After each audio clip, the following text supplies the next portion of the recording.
देखिए दोस्तों, अगर हम ये सोचते हैं ना, कोई हम अगर गलत काम कर रहे हैं तो किसी को पता नहीं है, ऐसा दिमाग में मत रखना अपने बिल्कुल भी।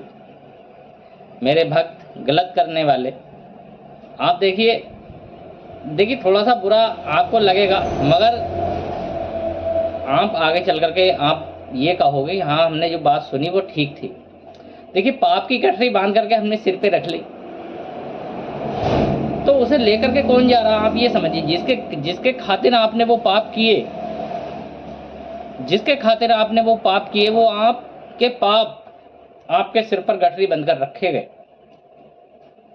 मगर पाप की गठरी तो आपने सिर पे रख ली और उसे ढो करके चल रहे हो आप। चलते रहो चलते रहो चलते रहो, जब आपका अंत समय आएगा वो पाप की गठरी अपने आप ही खुल जाएगी और आपको ऐसा दिन देखना पड़ेगा कि आपको हर एक पल हर एक क्षण याद आएगा कि मैंने फला आदमी के साथ फला समय फला ये काम गलत किया था।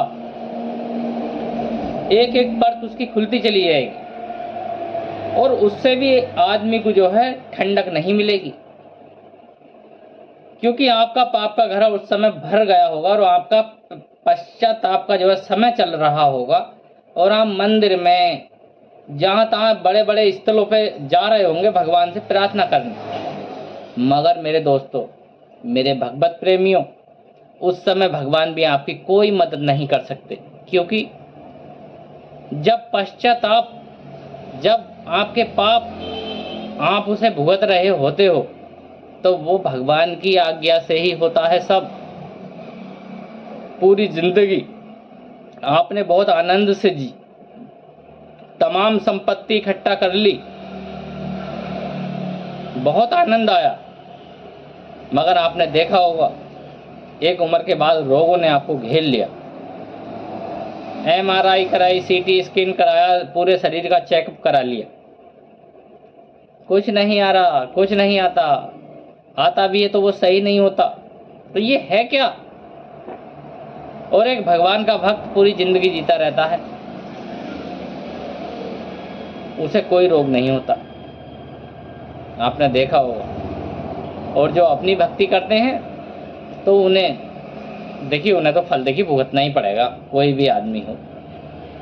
तो मेरे भक्तों, मेरे भगवत प्रेमियों, पाप की गठरी सिर पर लेकर के चल रहे हैं, उसे पाप की गठरी को सोच लो, उसे जो है बंधने ही मत दो। भाई पाप हमने एक दो कर लिए, मान के चलो अनजाने में हो गए, तो हम अनजाने में किया हुआ पाप का भी अगर हम प्रायश्चित करना चाहते हैं तो बड़ी अच्छी बात है। उसमें पश्चाताप में सबसे अच्छे कर्म होते हैं किसी की बेटी की शादी कराना, किसी गरीब की जिसके पास खाने के लिए उसे खाना देना। तो वो जो पाप करे हैं ना तुमने, ये पाप धीरे धीरे आपके जो है धीरे धीरे कम होते चले जाएंगे। वो तो आपको जो दंड मिलने वाला है ना एंड में आकर के, वो दंड हल्का हो जाएगा और हल्के वजन के साथ आपको सहना पड़ेगा। सहना तो वो अवश्य पड़ेगा। तो मेरा तो यही कहना है मेरे भगवत प्रेमियों, अपने पाप की गठरी अपने सिर पे बंधने ही मत दो। और पाप की गठरी ढोगे तो देखिए फिर तो आप जानते ही हैं अंजाम क्या होगा। आपने देखा होगा, लोगों के अंजाम देख रहे होंगे, समाज में जहाँ तहाँ देख रहे होंगे कि लोगों ने बुरे भले काम किए, आज वो परेशान। तो जब भगवान जब लाठी पड़ती है ना भगवान की, तो उसमें आवाज़ नहीं आती कि क्या हो क्या रहा है मेरे साथ। वो उसे ये भी समझ में नहीं आता मेरी दौलत का अब मैं करूँ क्या। सामने लड्डू रखे हैं, पेड़ा रखा है, अच्छी अच्छी चीज़ें रखी हैं, बोले खा लो साहब, बोले नहीं जी मुझे तो ये फलाना बीमारी है, फलाना ढिमाका बीमारी है, मैं खा नहीं सकता। तो क्या हुआ ये तो बताइए, आपने क्या कमाया और क्या गमाया? सब कुछ गमा दिया आपने, कमाया क्या? 20 साल के चक्कर में 20 साल का आनंद था वो, और अपने ऊपर जब भगवान के यहाँ जाओगे वहाँ का भी गवा दिया आपने, और यहाँ का तो गवाया ही गवाया। तो मेरे दोस्तों सुधर जाओ और भगवान की भक्ति में लग जाओ, इसी में हमारा कल्याण है, जगत का कल्याण है, हमारा भी कल्याण। चलिए दोस्तों, वीडियो को शेयर कर देना अच्छी लगी हुई हो, और कमेंट करना, जैसा आपकी मर्जी करे वैसा करना। जय श्री राम।